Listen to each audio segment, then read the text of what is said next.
విడు మొరటోడు అని వాళ్ళు వీళ్ళు ఎన్నెన్ని అన్న పసి పిల్లవాడు నవ్వాడు.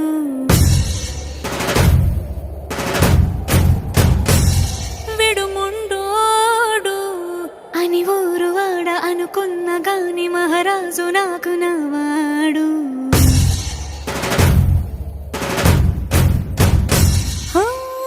మాట పెడు సై